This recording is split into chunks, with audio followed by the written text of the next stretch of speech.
5-Year Mission the Podcast, Episode 48.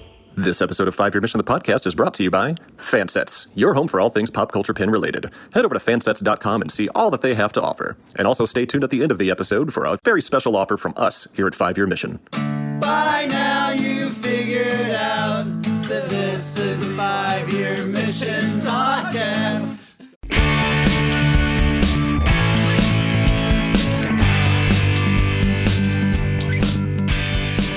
Welcome to 5-Year Mission the Podcast. The only podcast Hosted by a band called 5-Year Mission. Here, let me try. Welcome to 5-Year Mission the Podcast. Does that sound like Andy Fark? That's it. I thought I was sitting next to Andy Fark for a second there. Pretty good. That was weird. That was uncanny. Yeah. Yeah. Maybe we don't need him at all. Yeah. Okay, so tonight is a special night here on 5-Year Mission Podcast. First of all, we don't have Andy Fark hogging the microphone. Wow. Just sticking it in right away. Maybe I'll cut that out. We have... Well, it is kind of a, you know what? This is kind of an adversarial podcast. So I think that's appropriate. Yeah. Today. I guess. I think so. Because we're talking about battles. And in unconventional battles at that. Yeah. So tonight is about battles in a sense. I have created a new game that I am going to call Star Trek Deathmatch. Star Trek Deathmatch. And it's basically this game where you get two people, they each pick a random character, and then we have those characters battle to the death. It'll make more sense once we get into it. And the even more exciting part is that we have invited some very special guests to help us beta test this first time game. And so let's introduce those guests. And we will start with Mr. Jim Moorhouse. Tell us about yourself, Jim. Glad to be here, Mike.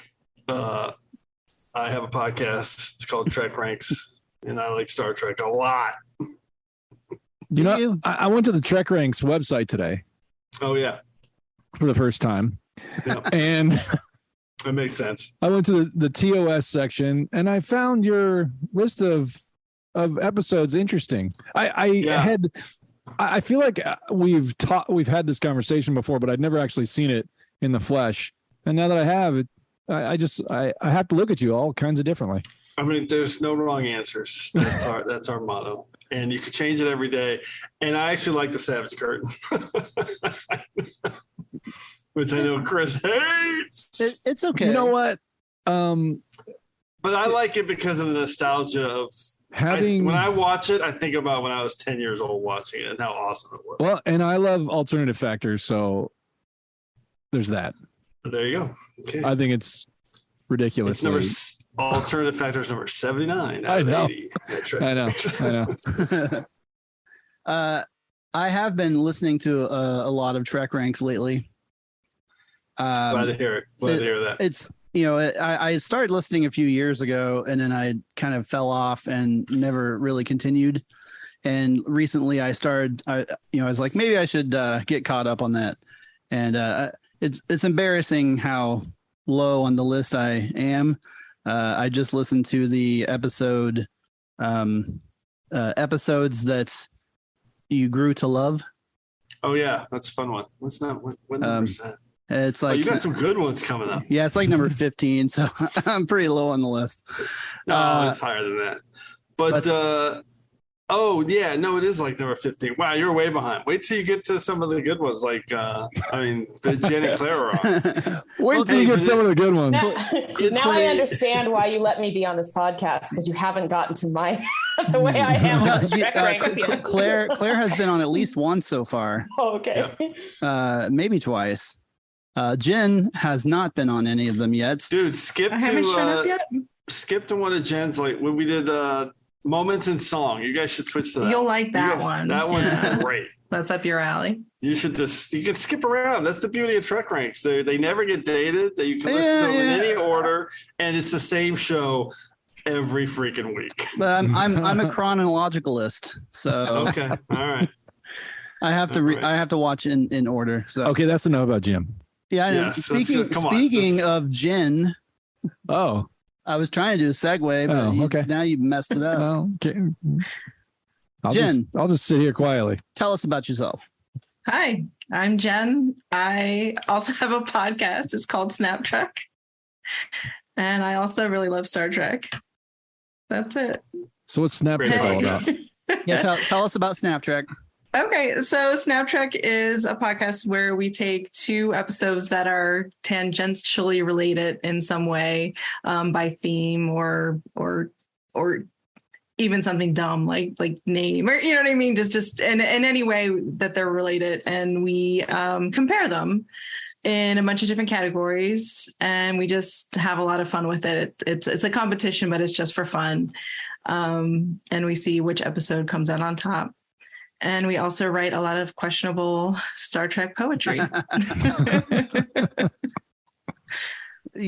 I will agree with that. Yes. the questionable part. Questionable from my end, I have to admit. Ross has the heart of a poet. I do not. I have the heart of an engineer. Got one poet and one engineer. So speaking of Claire, tell us about yourself, Claire. I don't have a podcast. So just throw that out there. That is a crime. I know. I did have one. I think we recorded 3 episodes, like 5 years ago. Oh, it's Avacron. Yeah. Yeah, that's right. yeah. It barely existed. No, I just piggyback on everyone else's podcast. She's a professional guest podcaster. Apparently. I'm Claire. I love Star Trek and long walks on the beach, I guess. So I'm hearing a theme here. Are you? It sounds like everybody here loves Star Trek. That's fair to say. It's true. It's fact. How awkward would it be if someone, like one of us, was like, actually, I hate Star Trek, or I've never seen it, and then just like, stop, Claire. Oops. Stop. Well, that's why we didn't invite Noah to this podcast. So, speaking of battles, your segues are getting better and better. I'm so glad you're hosting and I'm the co-host. I will edit this and rearrange it, and it'll sound like I'm brilliant, smooth as butter. So tonight we're doing a special thing that we haven't tried before. So this may be a complete train wreck. It will be. You will undisaster it in editing. Sure. But it might be fun. That's why I invited these particular guests, because if it is a train wreck, then it's not my fault. So I like the silence there. Chris is the only one laughing. We've all been involved in podcasting train wrecks before. So. The idea that I had was that each guest on the podcast, including Chris. So I'm like the host of this, and Chris is one of my contestants. Each contestant came up with a list of characters and submitted them to me. Nobody knows what each other's characters are. And we're going to randomly select those characters to battle to the death. And then at the end of the battle, the other contestants will all vote to decide who won the battle. So I hope you guys don't mind being guinea pigs. Can't wait. Here for it. We'll just get right to it here. Star Trek Deathmatch. Star Trek Deathmatch. All right. I brought a die so I can roll it. Who's the first matchup? How are we doing the venues? And we're doing venues and we're doing venues too. Yes. So forgot about that. This is why I don't normally host these things. I'm so bad at it. So I came up with a list of venues, as Jim called it, and I think that's a good word. I came up with 6 venues. That's I've already got those lined up, and I've got the order of who will battle who lined up. We just have to roll to find out which characters they're going to have. And then they will have 3 minutes. Let me get my timer set on my phone here. I don't need 3 minutes. 3 minutes? That's a long time. That's way too long. You have 60 seconds. I'll throw out my argument in 10 seconds. Done. There are 6 total rounds. Okay.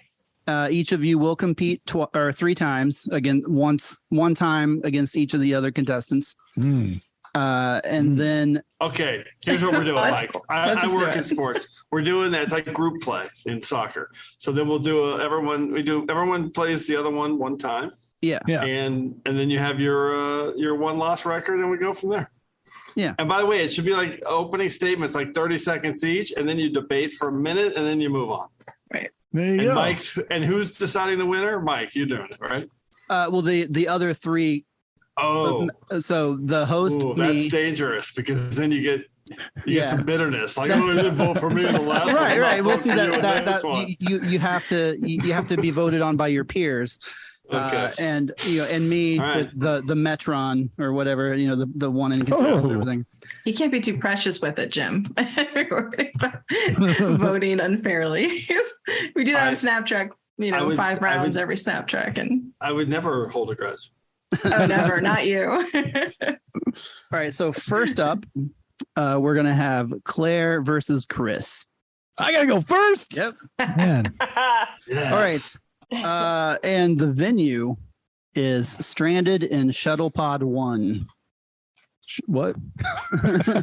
Have you seen Enterprise? I like that. I love that. Oh, yeah, okay. It changes everything. Is that the one where Trip and... It does. It changes everything. Trip and Reed are trapped in the Shuttle Pod. Yeah. Okay. And the catch is you're going to die. That's close anyway. quarters.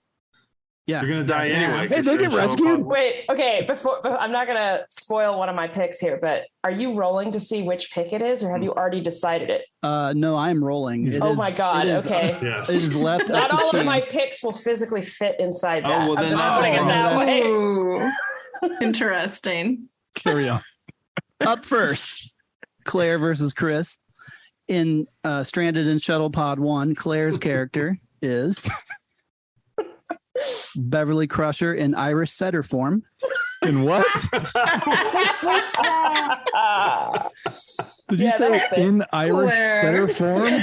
So, You did not disappoint Claire. Yeah. Versus who? Yeah. Yeah, versus the Mugato. Oh, this is good, actually. This is a good one. Stranded in Shuttle Pod 1. So, Congratulations, Chris. Claire, do you want to tell us about your character really quick? Sure. So my character is Dr. Beverly Crusher, the CMO of the flagship Federation. Long story short, Beverly Crusher gets turned into a dog by Q, and it's like kind of sexist, but at the same time, she's a dog, and this was a death match, and I was like, yeah, I'm going to do something weird. So here we go. She's an Irish setter, I believe. All right. Dog person. Excellent. On that. Yeah. I'm up to speed. Yeah. Chris, you want to tell us about your character? The Mugato? Yeah. Well, it's not a Mugatu.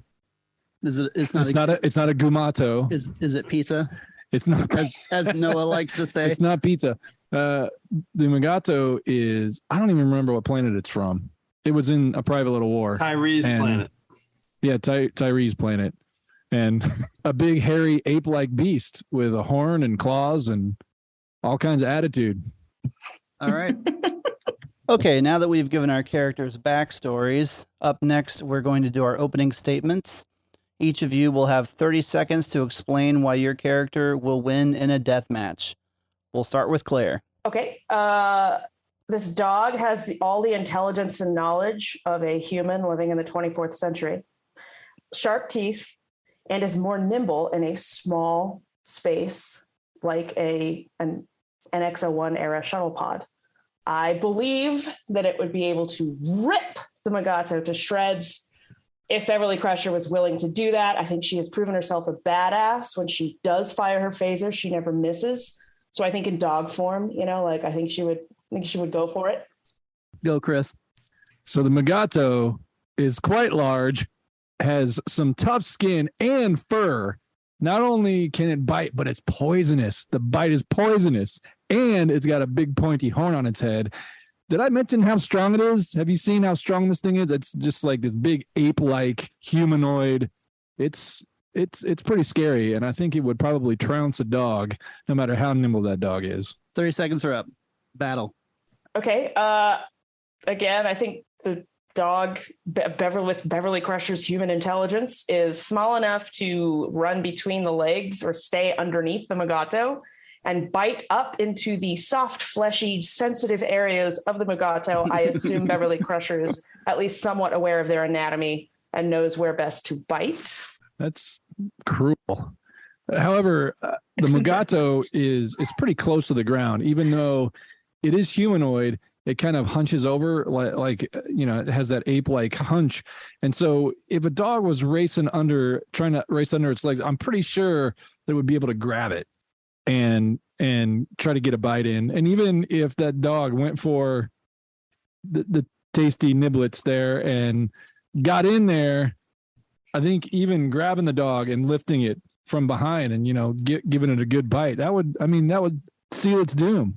I think dog Beverly Crusher they would go down together then, because she's not letting go with that vicious dog bite. So as he pulls and yanks, she will continue to grab on. Can't believe I'm talking about Beverly Crusher biting an animal. But anyway, I don't think she would let go. And I think the Mugato would either kill itself or maim itself in the process, or would stop yanking as the pain became too intense. I don't know. This is so weird. I think the Mugato in pain is legit, but that's not dead. And you get bit by the Mugato unless you get that root, the medicinal root.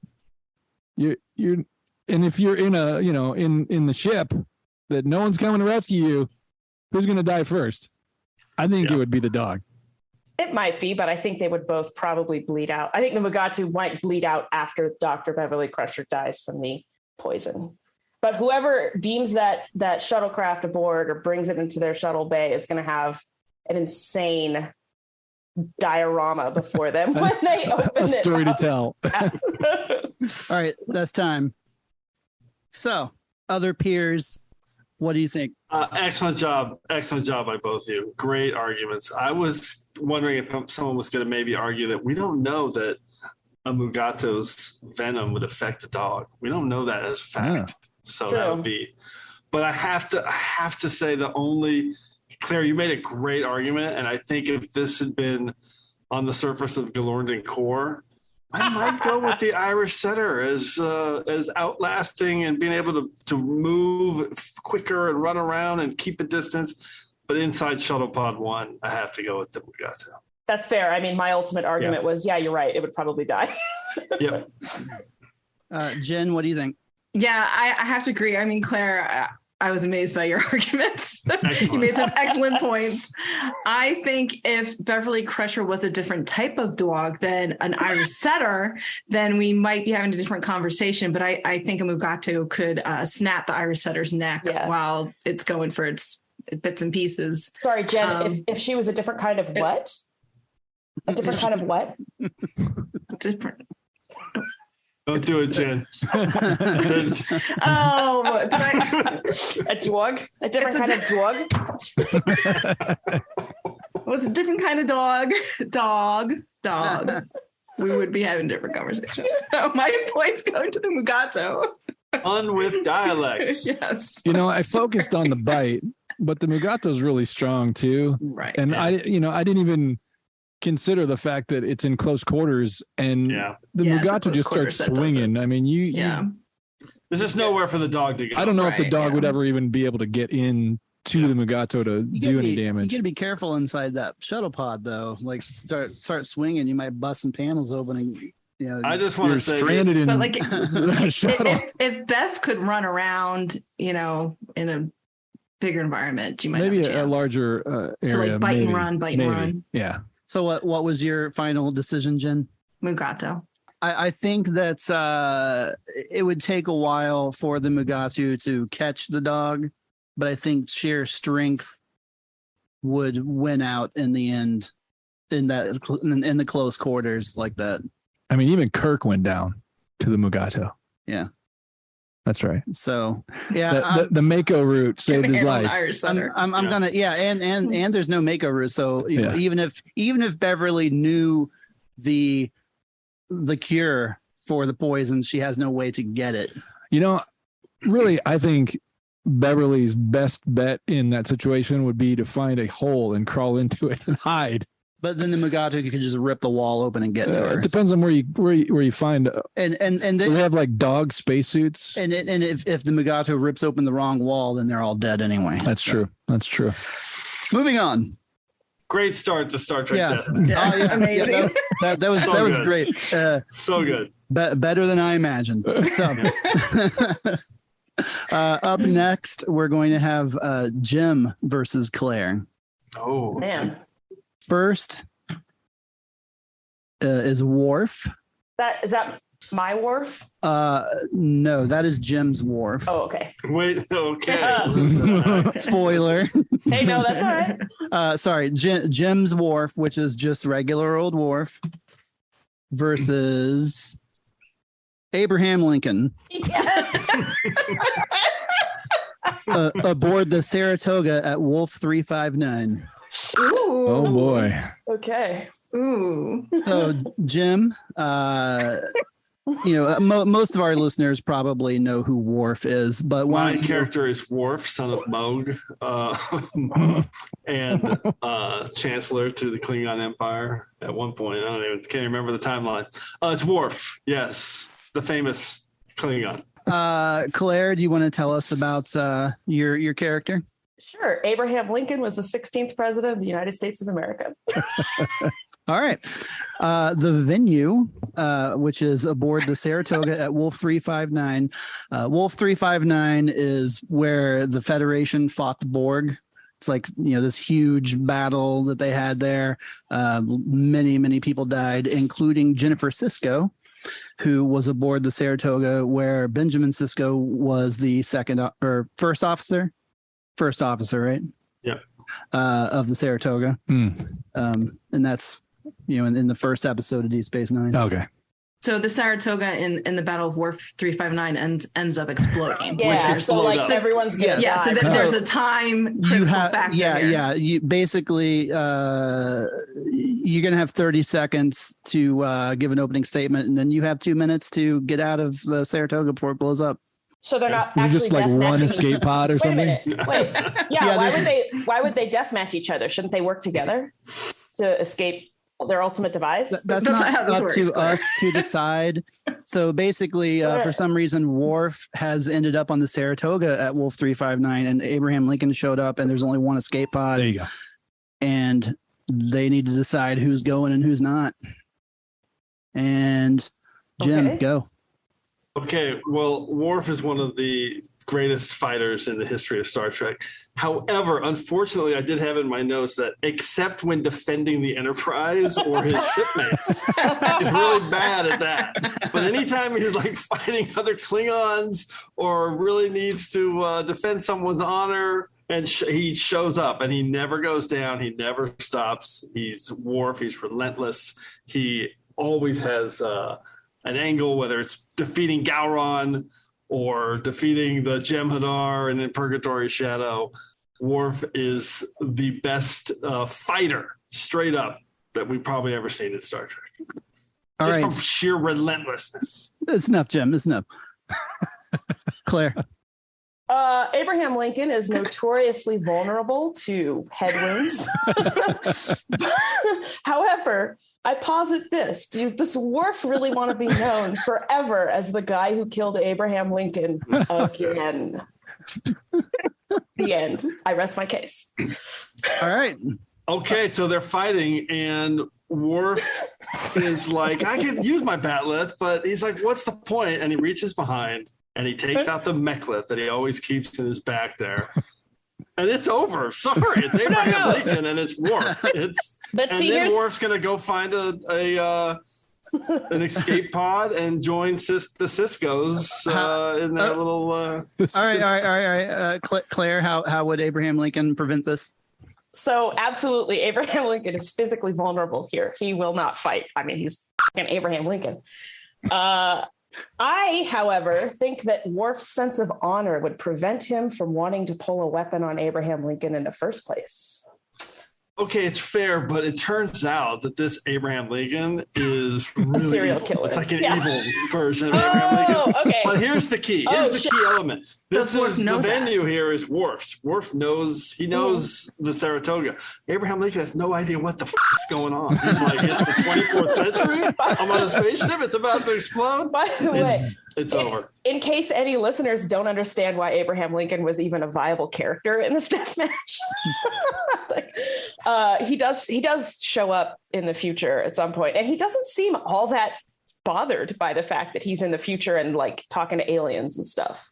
That's fair, but then he lets the Kang and Genghis Khan and those guys and Colonel Green just completely sucker him. Like, Spock,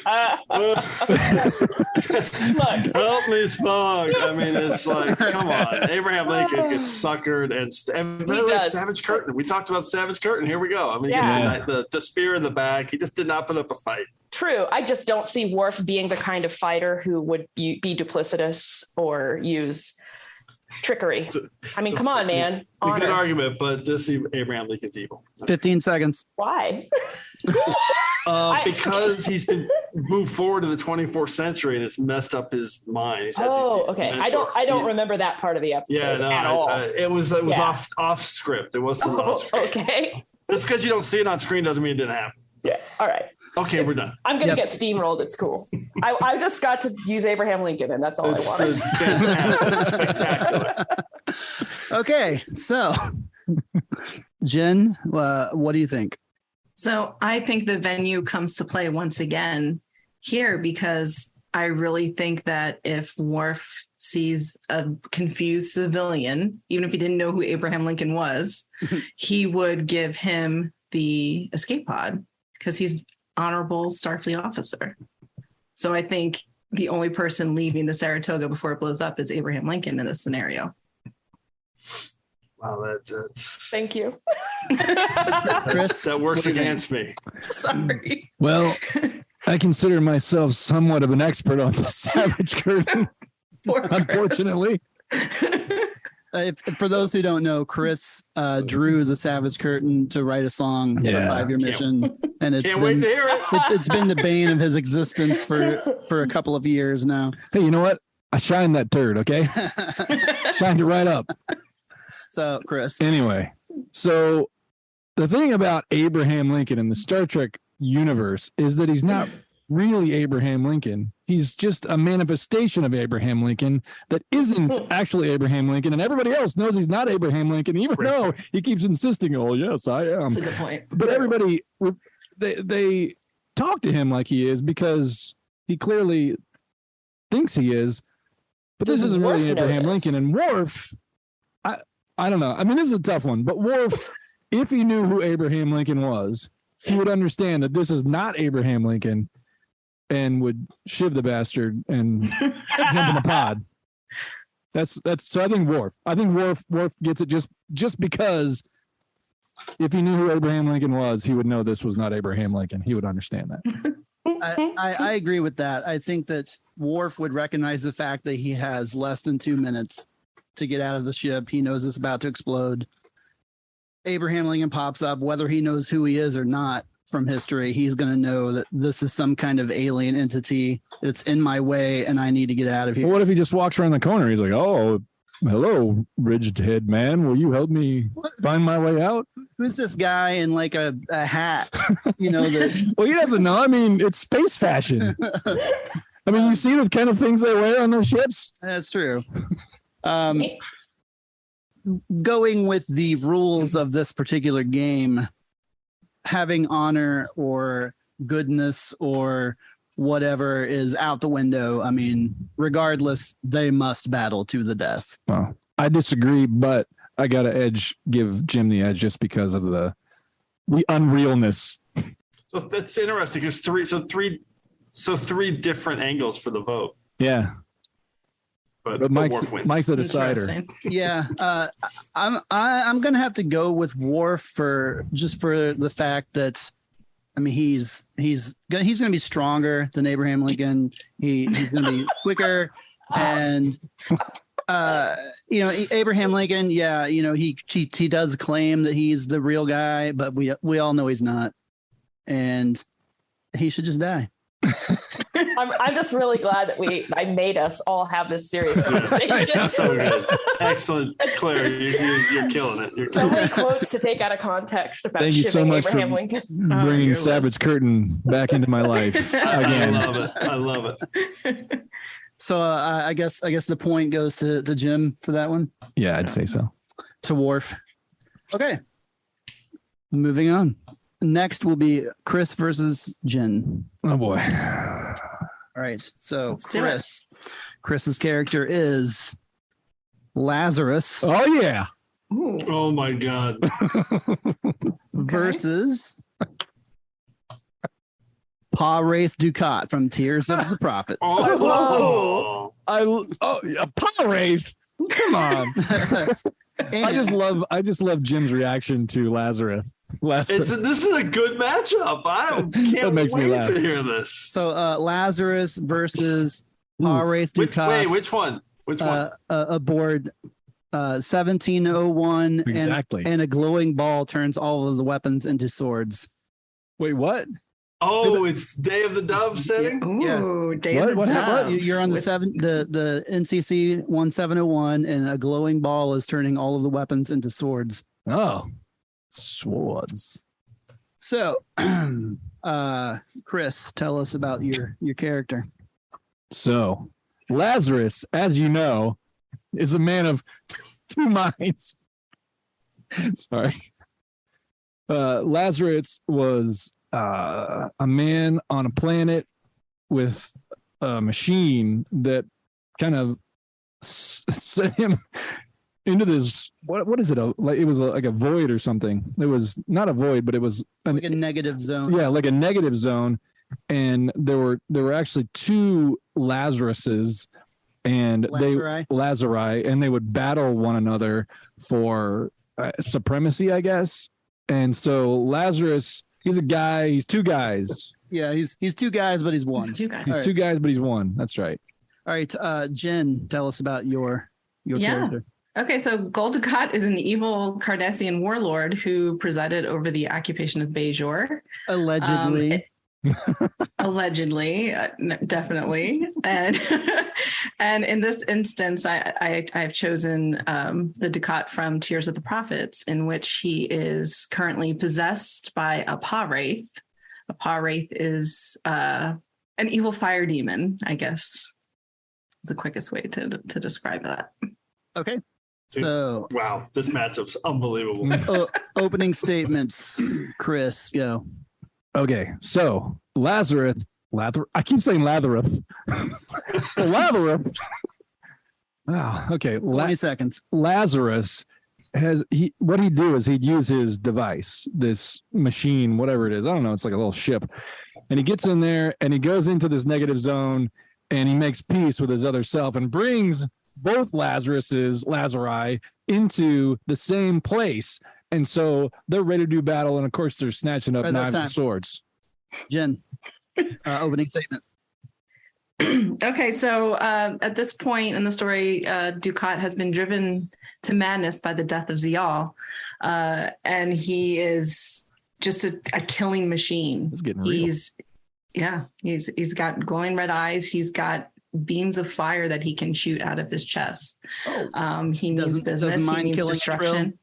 He doesn't mind killing a Trill, unfortunately, or anybody else. And he could handle one or two Lazarites.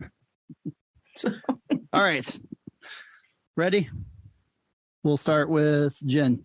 Go. Okay. Well, I mean, Dukat, we've seen Dukat fight before. We haven't ever seen him fight with a sword that I can remember, but I think he'd be able to handle himself with a sword, especially with his bloodlust that he's under at this point. But I honestly don't think he'd even need them, because he does have the fire that shoots out of his chest that he can use to kill Lazarus the same way he killed our beloved Trill. This was tough, but it is a 2-on-1 battle. And in this case, the thing about the Lazari is that they hate each other. So the one that got pulled into this battle would be really upset that he was pulled into this battle. So he would be trying to get the other Lazarus killed, and that Lazarus would just be trying to survive. So they'd be almost fighting themselves, which would be confusing for Dukat. Would be like, what is going on here with these two crazy, weird goateed men? And so in the confusion, I think that Lazarus could suddenly come together and fight off Dukat. Also, the Lazarus has the ability to jump into this negative zone, given the ability to, he had to go in there to get his buddy. So there's a little bit of subterfuge there, getting out and coming back in, hiding. And I think the Lazarus could pull it off. Jen, do you have a counter? Yeah, I think they'd be too busy fighting each other to even notice that Dukat was there, and Dukat wouldn't have to do anything. He would just wait for them to destroy each other. Or when he got tired of watching them, he would release his fire energy. And you also have to consider the fact that Dukat is quite arrogant. And so would Dukat even see Lazarus as a threat? Because Lazarus... Jadzia wasn't a threat either. Jadzia was a powerful warrior. Lazarus... I can't say his name. Think of the department store. Lazarus is...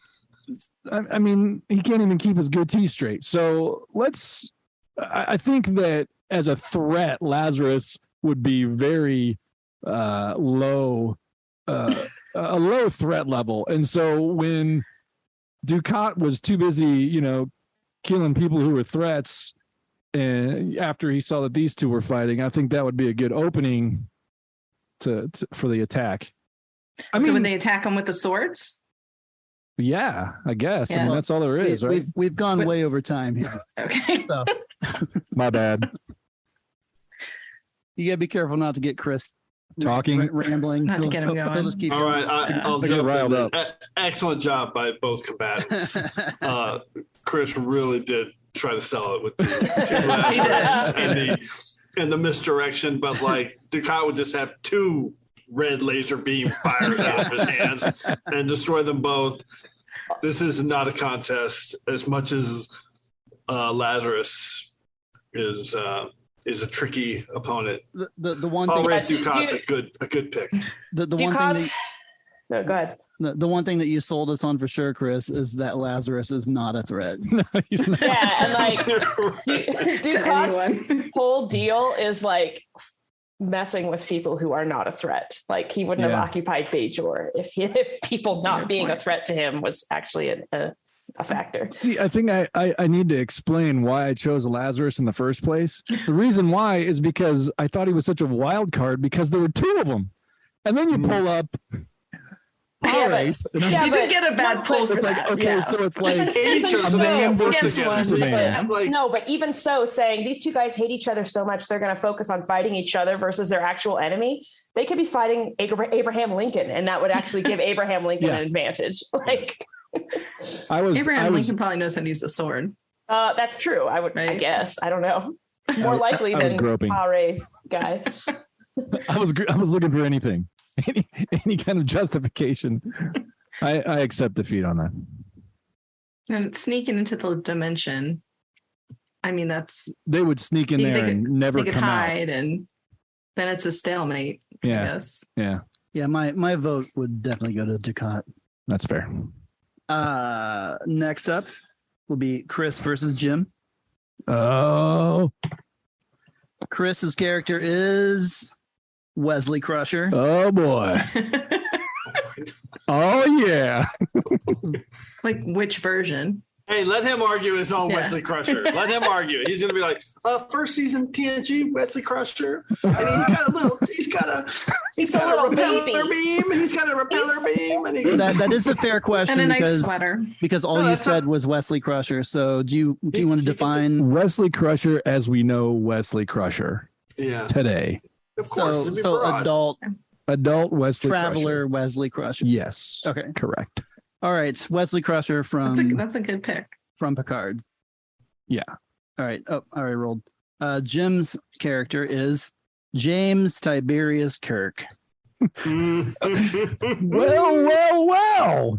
And what's the venue? I like this one. These two will be battling on the Enterprise E deflector dish during a Borg takeover. Amazing. Jeez.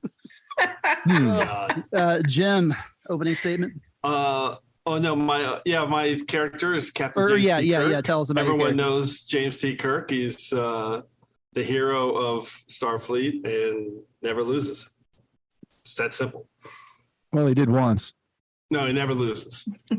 You want to tell us about Traveler Wesley Crusher? Well, Wesley Crusher began as a mild-mannered ensign. Actually, he was just the boy child of Beverly Crusher, the doctor on the Enterprise D. Enterprise D, right?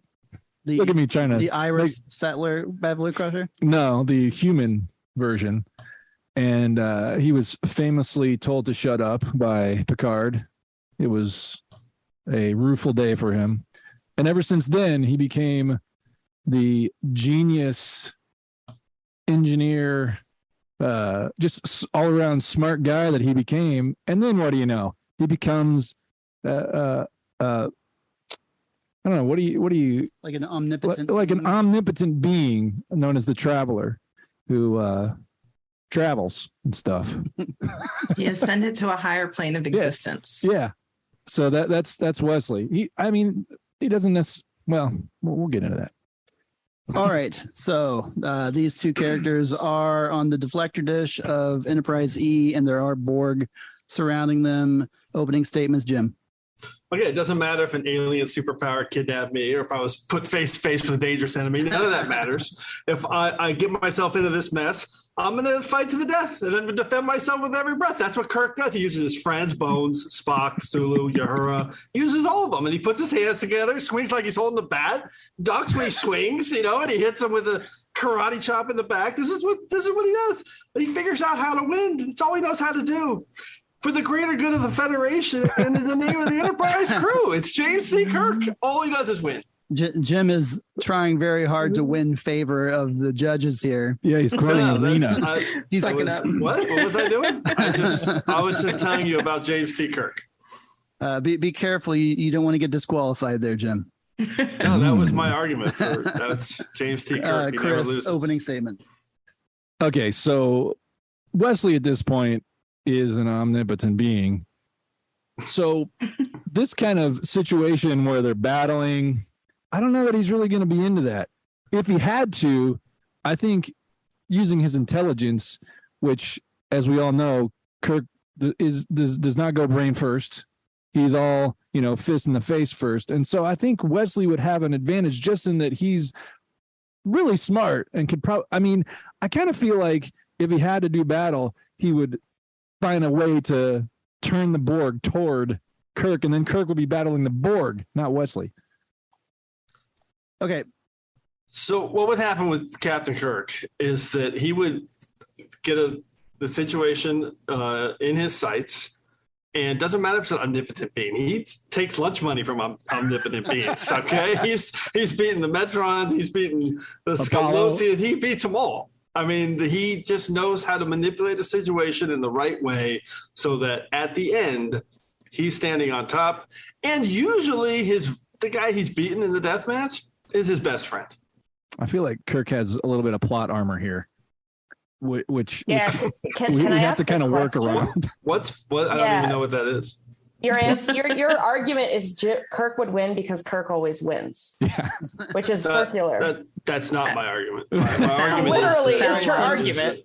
So Jim's first move is confidence. Chris, how would Wesley counteract that? I think Wesley, he's intelligent, but he also has all this knowledge, having traveled. He's a traveler. He travels, he acquires knowledge, he learns about the greater universe. And so I feel like this kind of petty struggle would be beneath him. And so I think he would try to avoid it, in that if there's no way to avoid having Kirk attack him, he would find a way to deflect that attack and like I said, divert it elsewhere where there's other enemies or just cut out. Well, it's a death match, so we're fighting to the death, like in that Abraham case, Lincoln. he'd use his brain powers case, and make your head explode. So that's what he's doing. But Kirk is going to take that situation and evaluate it, and whether it's that they're on the deflector dish of the 1701E fighting in EB suits. Yeah, nobody's even mentioned the fact that by now you're both being assimilated because you haven't even dealt with the Borg yet. I dealt with the Borg. I said I was going to get the Borg to attack Kirk. You didn't say how. With omnipotent intelligence. Can you guys please attack him and not me? Wesley probably doesn't need an EV suit anyway. Yeah, I feel like Wesley could just be invisible if he wanted to. But and then all you have left is Kirk and the Borg. An even more powerful omnipotent being is forcing him to fight to the death. Well, we know what would happen here is that Wesley would make his claim and step in to fight the death match, and then Kirk would just step back and explain to him why there's a better way. And that way is for Kirk to win. All right, time's up. I feel like this is a much more intellectual battle. Yeah. I would have gone more with the Wesley having the technical smarts. And what's he going to do with technical smarts in this case? I don't know. Open a panel and turn on the deflector dish and fry Kirk or something. Yeah, but he's on the deflector dish. Yeah. I guess it doesn't matter though because he's too late now. Too late now. He failed. Claire, tell us what you think. This is a super weird one because I don't think Wesley Crusher would fight in the first place. I think he'd be like laughing at Kirk for trying to take swings at him and then blip across away to another galaxy and be like, "Bye guys, smell you later." I don't think there would even be a fight. So I think Wesley would win on a technicality and that he wouldn't even participate. It would just be like, what are you doing? I'm going to go wear a weird sweater and show up, wherever I want, hang out with the Traveler, whatever. You could blip just right out into space and watch Kirk get overcome by the Borg. Yeah. Like I think fighting is. You could have said that, but you didn't. That's fair. I kind of did, but not exactly. I don't think travelers are supposed to be like travelers seem immensely chill and that seems like a prerequisite for being a traveler, which is You're not going to use your power to fight someone in the first place. But even so, I think he would just be like, this is a waste of my time. I could go be doing literally anything else. Kind of like Abraham Lincoln, but he's been cut into three pieces and he's on the floor of Saratoga. So. That's all right. The Borg recovered his corpse from space and have reassembled it and assimilated him. And now the Borg have like weird Abraham Lincoln knowledge. Fair enough. That's true. Jen, what do you think? I agree with everything Claire just said, but also he's James T. Kirk. He never loses. Flawless logic. Plot armor. plot armor is effective. I heard a song about this once. And I seem to recall a song too. Yeah. This battle does take place within the Star Trek universe, and Kirk always winning is canon. Nope. Part of it. Not part always. Of the deal. Yeah, I'm pretty sure I remember him falling off a bridge. He lost one time. He already won. Oh, and what happened to Soren? Yeah, that's right. Not every win is a win. He got blowed up. Soren got blowed up. I mean, everybody dies, so. Well, except Wesley. Anyway, let's just see. Yeah, I think just for the fact that even though Chris didn't say it, Wesley could blip himself out of harm's way and just let the Borg take over Kirk.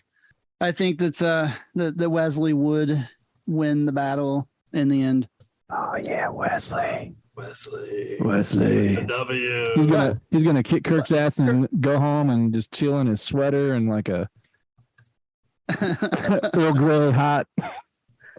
Kirk would put up a hell of a fight with those Borg, though. I will say that. Yeah. He would not go down easy. That's true. So who won that one? So Wesley gets the win. Yeah, Wesley got the win. Okay. Round 5 will be Jenn versus Claire. Hey. All right. And it is the nanite collective intelligence from evolution. Good grief. Ooh, okay. Versus None of mine are going to be good against this. man, this really wants Abraham Lincoln again. A Packlid with a suitcase nuke. Ooh. And this will take place on the ancestral land from Amok time during Kun Ut Kal Ifi. Ooh. Oh, this is automatically unfair because Jenn knows way more about how suitcase nukes would actually work than I do. This is actually in a battle arena. Yeah. All right. All right. So, opening statement, Jenn. Or should we should tell who our characters Oh yeah, are. I keep forgetting that part. Tell us about your character.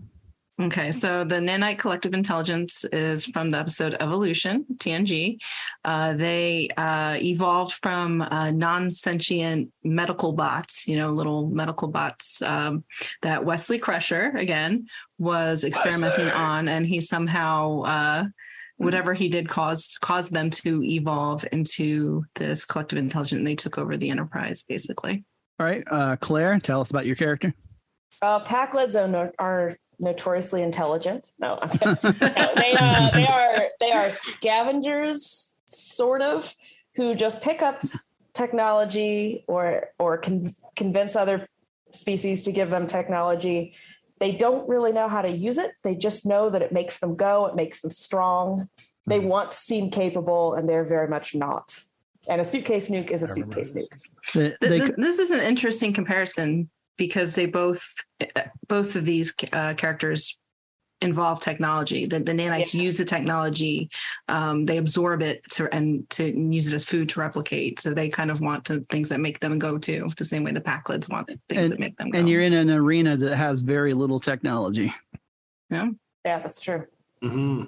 Except for the suitcase nuke that you introduced. Yes. All right.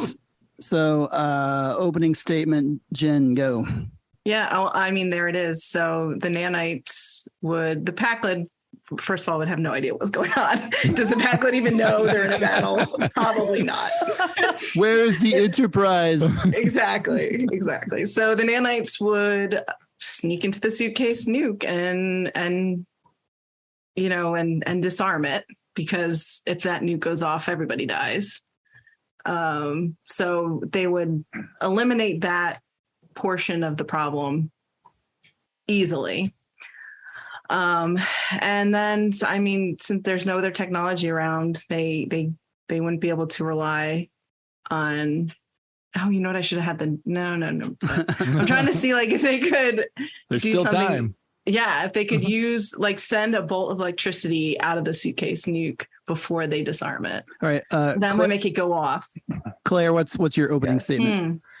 My opening statement is that this poor Packlid is going to take himself and everyone else down with him, because the first thing he does is he drops the suitcase nuke, and it bounces a certain way, and it goes off. Ooh. Boom. But technically he has defeated his enemy. For one billionth of a second, he was strong. Would that kill the nanites though? I don't know. Jen, what do you think? Yes, because the way they want it to kill, if I'm being honest, the way they want to kill the nanites in evolution was with radiation. Right. Yeah, with radiation. They'd be a foot away from it or something. Yeah. Now, would the nanites have time to disarm the briefcase before it hit the ground? I think they'd be able to sneak up and disarm the suitcase before the Packlid realized that he or she should drop the suitcase. But But the Packlids are fumbly. See, I just imagine he fumbly accidentally drops it. This is not a malicious wiping out half of Vulcan. This is just poor Vulcan. I forgot. This is just a ding dong Packlid. Oh my goodness! Ignorance can be dangerous. Just as dangerous. Keep in mind that you have Lurpas available. That's true. Could the nanites use the metal and the Lirpas to construct something. I don't know if they can like eat metal or something. I don't know. Yeah, well, they eat it, but then they make more nanites. I guess eventually, if they eat all the metal in the Lurpas and they eat the suitcase nuke and everything, they can build enough nanites to engulf the Packlid. Yeah. How would the nanites move through, sand or whatever it is that they're standing on in the middle of this arena? They can do that. Yeah, they would. Okay, I don't know. Oh, yeah. Yeah, they didn't need electrical conduits to move in Enterprise. Okay. They were going all over the ship. That's true. Yeah. So 30 seconds. And I guess they did come from medical bots first. So I guess they could just enter the Packlid and stop his heart that way too.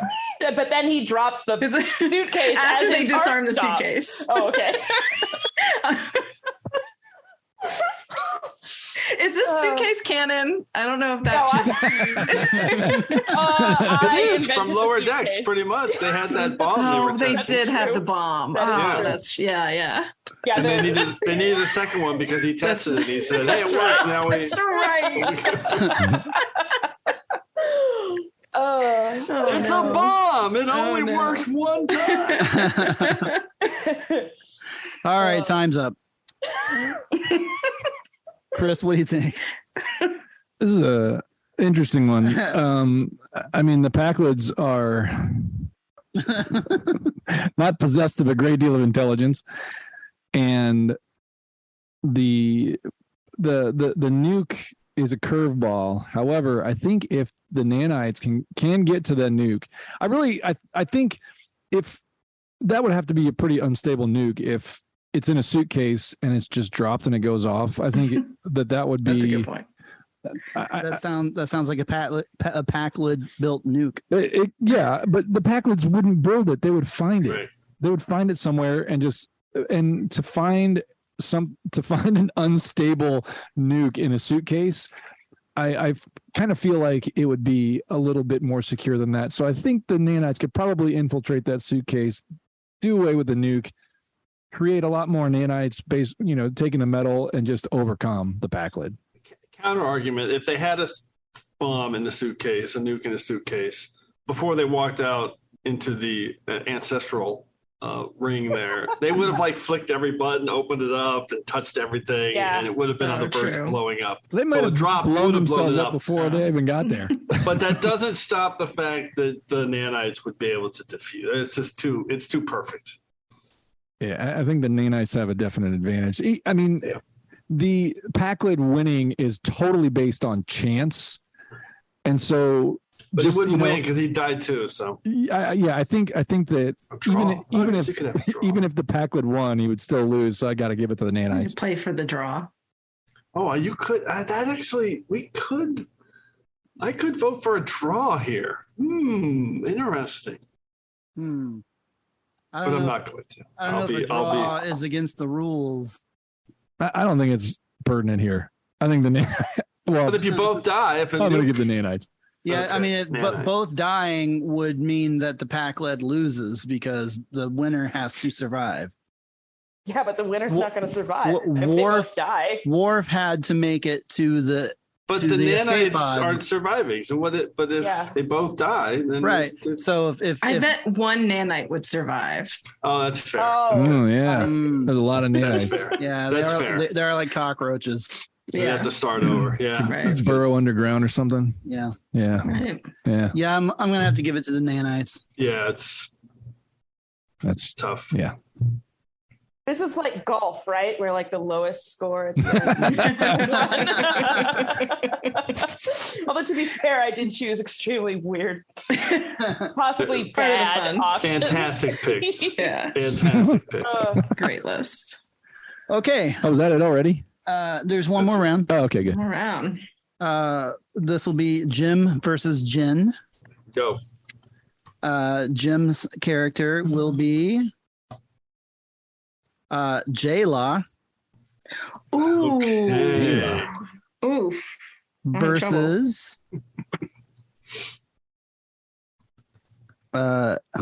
Caliphie Torres from Blood Fever. This is on a Hirogen World War II holodeck program, and dude, this is a good one. Torres is pregnant, which no, yeah, she's not pregnant. She's Caliphie.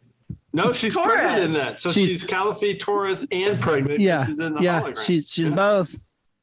All right, That's not fair. That's not fair because it's a home field. This is round 6. You know, things get weirder and harder as we go here. All right. All right. So Jim. So sorry, the venue is the Hirogen World War II setting. Yeah, the holodeck program on the Voyager from Voyager, okay. And ironically, Torres is the one who is pregnant. I thought that would work out differently, but it worked out perfect. Yeah, it worked out. Jim, tell us about your character. Okay, Jayla is, we don't know her species. It's not canon. She was in Star Trek Beyond. She was a local raised to fight and escape and survive Kroll's nest, and teams up with the Enterprise, and the rest is history. She joined Starfleet. She's got a great technical and engineering acumen as well as ability to fight. I didn't even consider the Kelvin timeline. That's your problem. That's fine. Jenn, tell us about your character. So B'Elanna Torres is the half human, half Klingon chief engineer of the Starship Voyager. And she's proven time and time again to be one hell of a fighter. She's a badass. And I guess she's pregnant here. But I was going to say specifically, I picked Caliphie Torres from the episode Blood Fever, and this is where she has kind of adopted the Vorik's Pon farr. So she's in the grips of Pon farr as well. So she has that added bloodlust. So see, it works because she's already pregnant, but because he melded with her and transferred it, she still has the Pon farr. Like, does her fetus also have Pon farr? How does this work? Let's not think about it too deeply. I mean, we'll have to go visit the doctor and find out. Wait, is she pregnant in this episode? In this episode, her hologram is pregnant. Yeah, during this season of Voyager, she was pregnant. Yeah, so in the episode on the holodeck, they let her be pregnant. I gotcha. But okay. As part of her character. But in the episode where she has Pon farr, blood fever, she's not pregnant. Right. She's not pregnant in that. I did not pick a pregnant character. I did not based on the venue. But on the venue, she has to be pregnant based on the rules that Mike's. That she is has to be pregnant. Crazy. Because that's the. Yeah, no, I get it. It's too funny. That is. I did not expect. Amazing. That's amazing that happened. That's actually amazing. For rules of this game, we will say that no matter what happens, the fetus is not injured. That's fair. That's good. Yeah, let's. That was just for a joke. You know. Yeah. Yeah. It just worked out way better than I forgot about that. I might get some votes against me for that. All right. So, opening statement. Okay, Jayla is super agile. She fights like a dancer doing parkour. She can do it all. And so her first move is she got that staff that does a lot of damage. So her first move is to whack B'Elanna Torres a couple of times with that stick while being completely mobile and unreachable. B'Elanna Torres is a little bit more scrappy. She's a junkyard dog, just like me. She's gonna fight. She's gonna take Too bad that she's stick. pregnant. Doesn't matter. Doesn't matter. She's in the grips of Pon farr right here. So she's got the bloodlust. She wants it. That's true. She's going to get it. Yeah. She's going to take that, and she's got that extra burst of strength. She's going to take that stick and snap in half, make it a hand to hand. Well, Jayla can be agile as she wants. She's not going to be able to defeat the scrappy B'Elanna once B'Elanna gets in there. Except that makes it a close hand to hand. Yeah. Except that she's not going to grab the staff because after that first move, Jayla sets off her little hologram decoys, and there's 4 of her bouncing around. And I mean, Torres is so unable to focus because of her Caliphie, and she's just absolutely the bloodlust and the blood fever. She can't focus. She can't argue logic. She can't fight logically. So Jayla's just dancing around her with the 40. She has no idea what's going on. All her senses are heightened too. She's been able to sniff out which one is the real one. between her Klingon senses and her heightened senses from bonfire. Jayla She's going to figure out which one it is, and she's going to go right for it. She's going to give her one of these right in the face. Listen, Torres doesn't have this fighting experience in her history. She's got this injection, but she doesn't have this kind of fighting experience. Okay. Jayla's been fighting her whole life like this, fighting Manus, fighting Krull, fighting to escape, building a ship on her own. I mean, it's I just don't see how Jayla does have the experience, but she doesn't have the soul of a fighter. By the way, this is the first legitimate fight that we have. This is like a legitimate fight. These two would be awesome to watch. I want to see this fight. I know, this would be great. But I have to say that I think Jayla's being level-headed, her experience fighting, her ability to use the hologram decoys, probably at a higher level than what you even saw in Beyond with the motorcycles and her three clones being on a hologram. I just think she's going to have way too many tricks up her. I think she just doesn't have the fire that B'Elanna has. She doesn't have the heart. She doesn't have the heart of a fighter. She has the heart of an engineer, not the heart of a fighter. B'Elanna is going to be able to outlast her in a fight to the death. B'Elanna wants it more. B'Elanna is not going to stop until she gets it. Jayla has the heart of a fighter because it's a survivor. She's the heart of a survivor. That's what she is.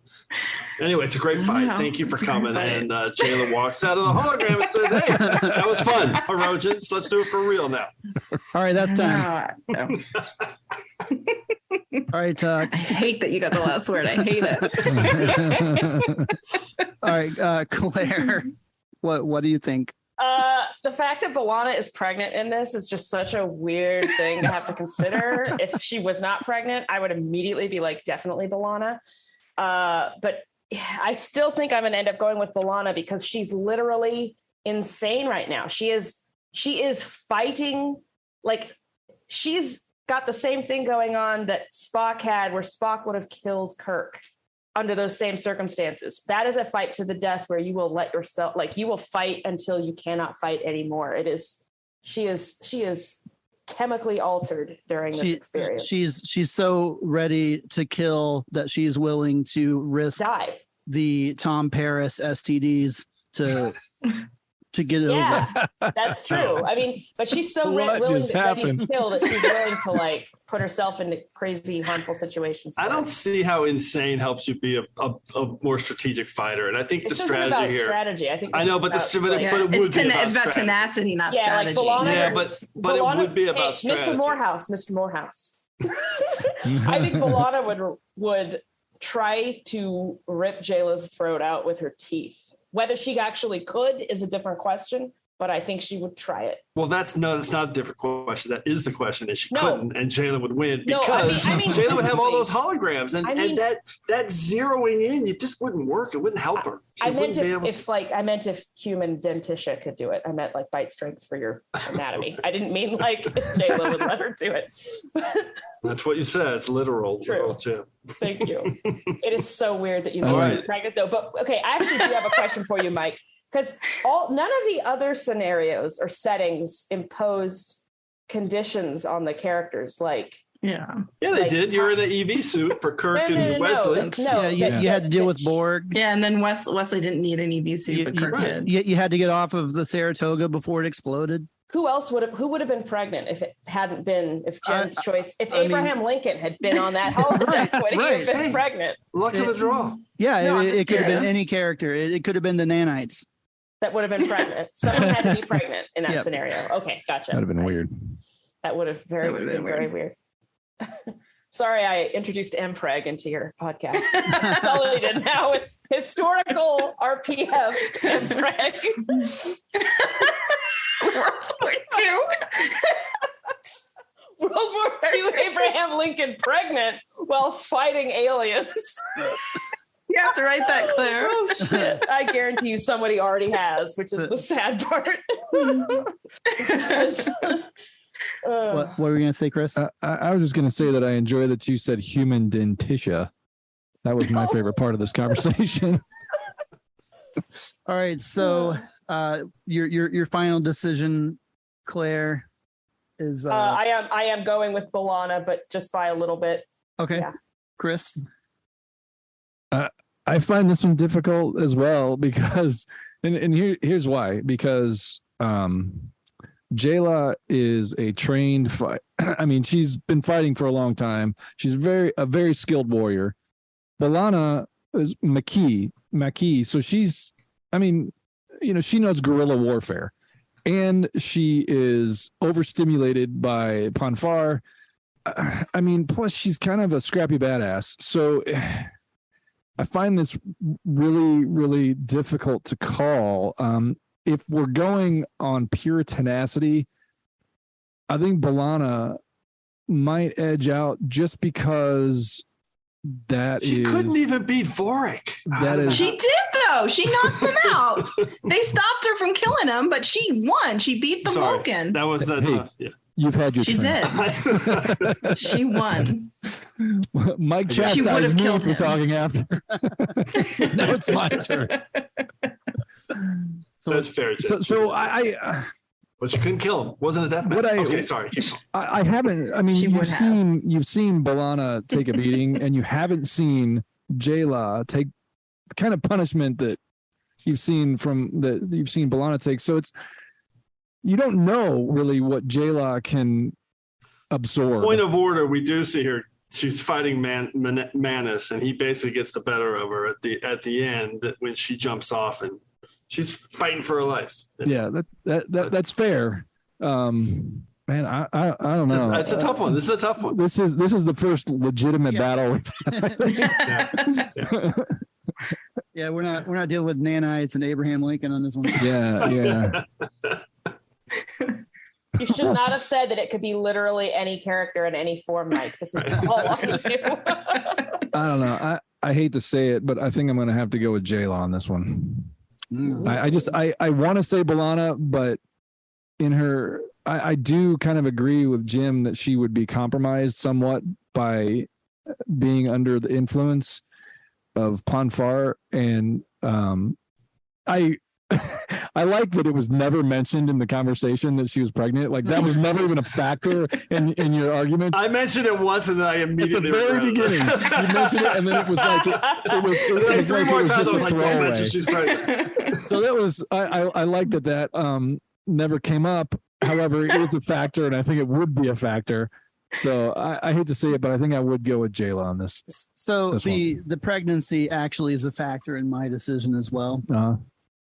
Because I think that not only being empowered by I know where you're going with this, the blood rage, B'Elanna would also have that motherly desire to defend her offspring. I like that. That's a good point. And that would give her even an extra edge. She knows it's a hollow baby. B'Elanna literally tries to do experimental surgery on her own fetus that the doctor says is dangerous, and she's like, "Yeah, I don't care because my baby might have Klingon ridges." Like she doesn't. I don't know about that. But she can sniff out that Jayla's got hologram decoys, but she can't sniff out her own hollow baby. But the point of changing the ridges on the baby was to better the baby's life. She cared about the life of the child. I'm pretty sure the doctor was like, "This could kill your baby." Yeah, that's true. I don't but know. see, It's been a while since she's willing to take those extra risks. I thought he just it was just cosmetic, so he wasn't going to. Yeah, do it. It wasn't life threatening. But even if it endangered the baby's life, she's willing to take those extra risks to improve the baby's life. So, which means that she's willing to go extra in this battle to survive. Okay, it's my fault for bringing it up. We should not turn this podcast into a discussion about eugenics. But anyway, I'm going to stop talking now. But yeah, I'm going to go with B'Elanna. I think that she probably has just a little bit of an edge. For all of the factors, even if we remove the joke pregnancy factor, I think she's scrappy. She's a Maquis, like Chris said. She's got Vorik's blood rage. And what was this venue? Oh yeah, the holodeck. She's on the Voyager, so even though they're in a holodeck program, she might home field advantage. She might have a little bit of home field advantage. She knows how to call up the computer and or open the panel and change the settings in the holodeck. So, yep, I'm going with B'Elanna. Final decision. I didn't even Alright. well, I was going to say I didn't even consider that she's an engineer, and regardless of what ship she was on, she could pull up a panel and They change. both are. Yeah, but she would know the ship. Yeah. Yeah, That would she have been a could- good argument if somebody had made it. She could change the program so that she wasn't pregnant. Well, anymore. I was assuming they didn't know that they were in the holodeck, just in like the parameters of the episode. The killer. Oh, knows. yeah. Okay. It's true. It's true. Well, Yeah. we can remove That's that why I factor. didn't bring that up. So you're arguing against your character winning? No. It's settled. It's settled. We're good.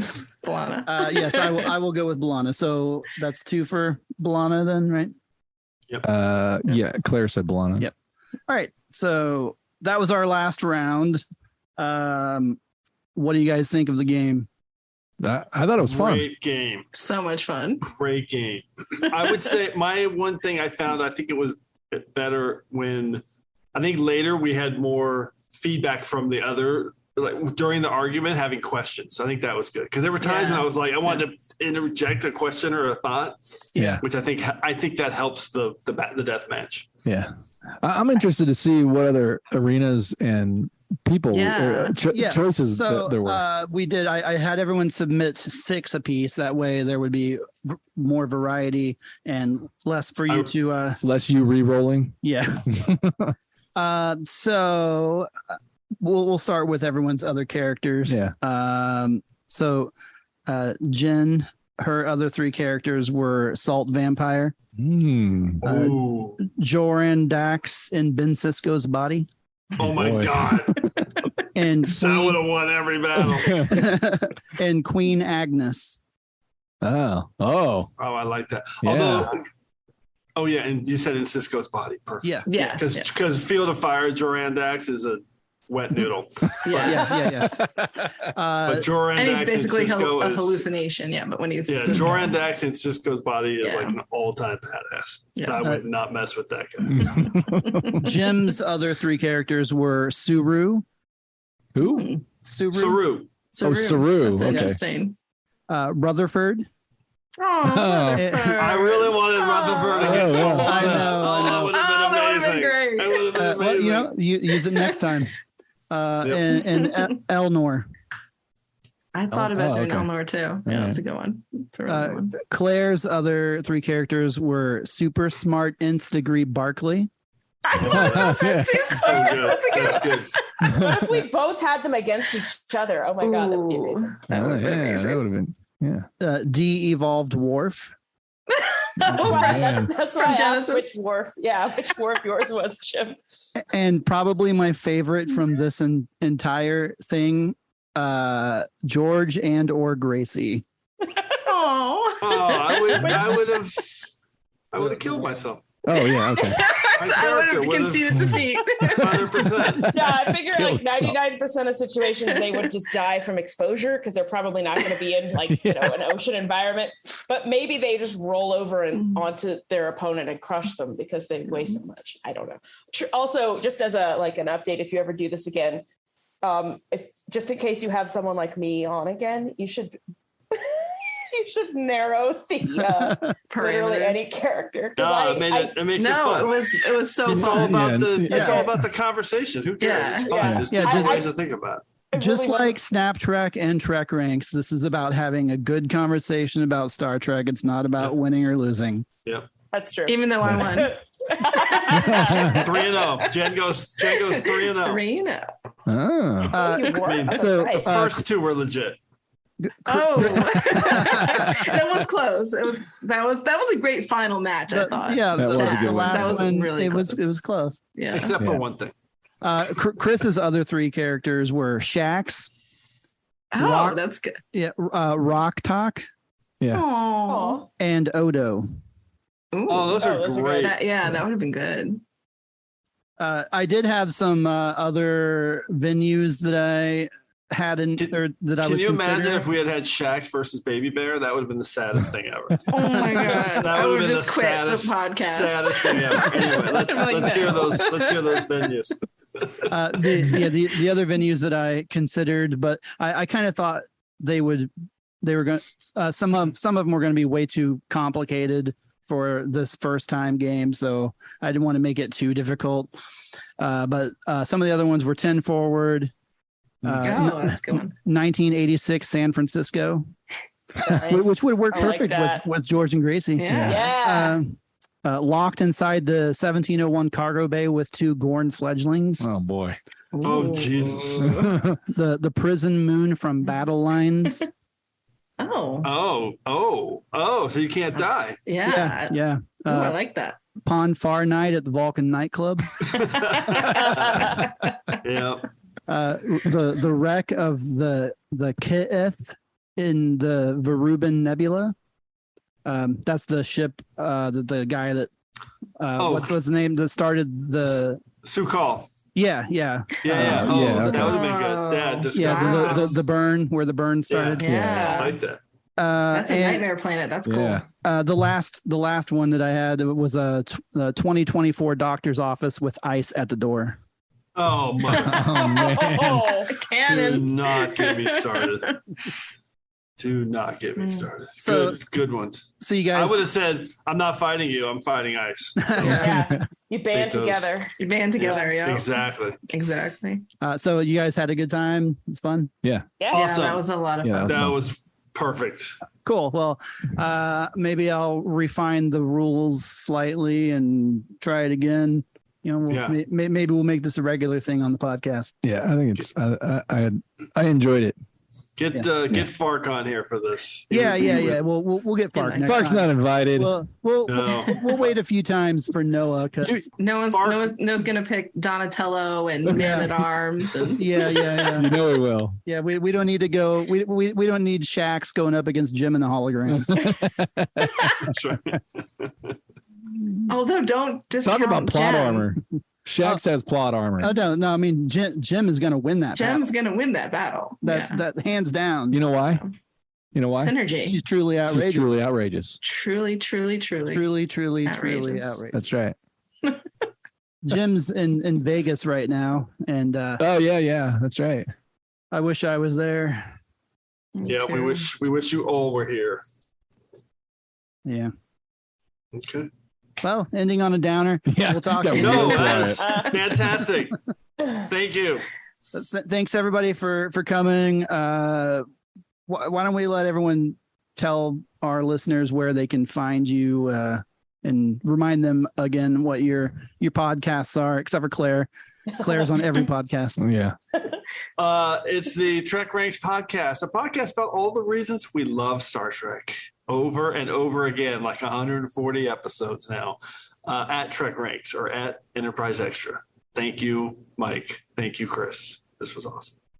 All right, Jen, tell us again where they can find you. Yeah, my podcast is Snap Trek, where we have competitions sort of like this and where nobody wins, but everyone has fun because we just talk about Star Trek.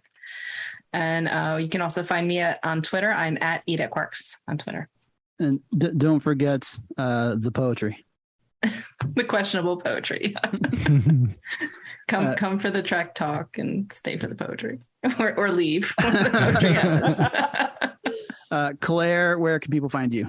I am on Twitter. My handle is isolinearchip with an underscore at the end. Okay. And I think everyone listening knows where to find us. And if they don't, it doesn't matter. I think if they're here, they know how to find us. If they're already listening to this, they know where to find us. Yeah. I'm Mike, and this is Chris. We're from 5 Year Mission. Woo! Thank you for listening, and this was a lot of fun. Maybe we'll do this again sometime soon, Yeah. and we'll see you next time.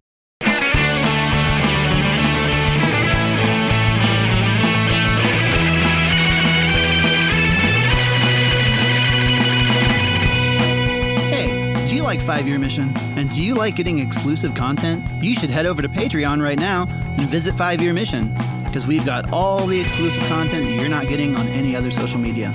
There's videos, pictures, sometimes we post news there before we post it anywhere else, behind the scenes of us working on albums and podcasts, and sometimes just pictures of us goofing off that we don't put anywhere else, only on Patreon. And there are many options to choose from. You can be a lieutenant commander, you can be a captain, you could even be an admiral. Each of those comes with their own special perks. One of the perks of being an admiral is that you get to be a producer on this podcast. Currently, our producers are Carol Jones, Jenn Tifft, Helen Lake, Steve and Frankie Polopoli, Roxy and Becky, Debbie Rinke, Madison Rachel Jones, and Jim Moorhouse. So what are you waiting for? Go to Patreon/5-Year Mission right now. That's the number 5-Year Mission. And sign up. It's that easy.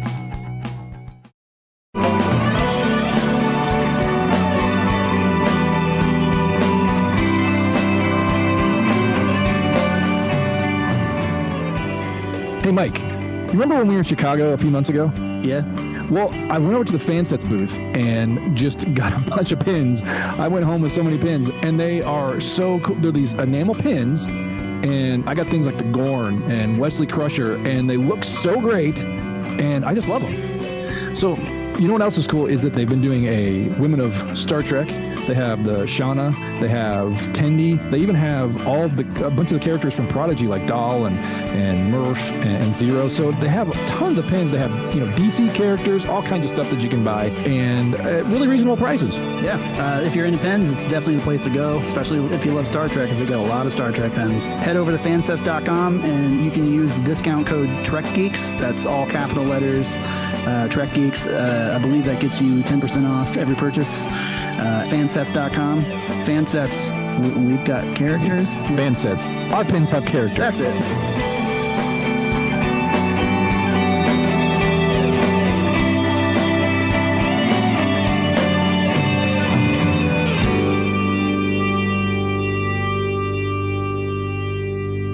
So that was fun. Yeah. I thought that, that went a lot better than I thought it would be. It was a little stumbly at first. I had no idea how it was going to go. I was prepared for a complete train wreck, and it was only a mild train wreck. It was, at the beginning, it went off the rails a little bit. I think it was not so much off the rails, but it needed to find its kind of started and stopped, and then, but I think... Well, with editing. With editing. It might yeah, you can just get rid of all that stuff we just said, because with editing, you're not even going to be able to tell. No, I thought it went really well. I thought... some really interesting picks in there. Yeah. Everyone sent me their lists like late last night or today. Okay. So I had no idea until like this morning, and I started seeing everybody's choices, and I was like, what is going to happen on this podcast? You saw Abraham Lincoln and you're like, wow, this is going to be terrible. Yeah. I was like, what's going to happen when Shax goes up against George and Grace? on Shuttle Pod 1. This is not gonna Yeah, that would have been interesting. Well, I think since you're rolling the die though, it gives you the ability to veto things. Right. So if we were in Shuttle Pod 1 and George and Gracie came up, you could roll again and be like, that's not gonna work. Yeah. So I think it went, I think it was good. I had fun. Good. Well, we'll maybe do another one of these down the road. Yeah. Maybe get another 3 or 4 podcasts under our belt, and we'll revisit. Maybe invite one of the other guys to join us. Yeah. I'm sure Fark would probably have a good time with this. No, I know he would. I think all of us, Noah would too. Yeah. And he's going to bring the. I don't need Han Solo. Or Han Solo's way too mainstream for Noah. He would pick like Salacious Crumb or something. Yeah, I think so.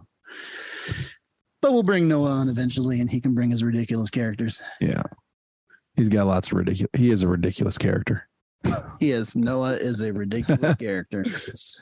Well, that about wraps it up for this episode of 5-Year Mission, the podcast. Thank you all for joining us and having fun with us playing our game. We'll definitely do it again.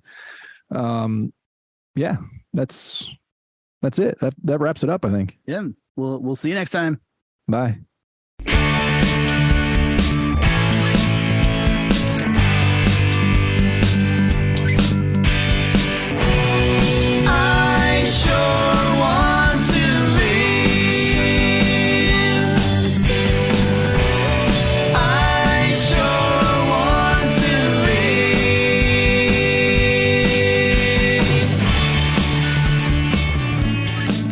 Thank you for listening listening to 5 Year Mission, the podcast.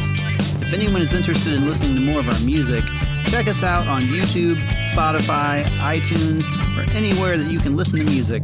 Just search for 5 Year Mission and we will be the first thing that pops up. If you would like to contact us, you can email us at 5yearmission@gmail.com. You can also find us at 5yearmission.net and make sure to follow us on Facebook, Instagram, and Twitter. 5 Year Mission, the podcast, is a production of Coconut Media Works. Executive producers Bill Smith and Dan Davidson.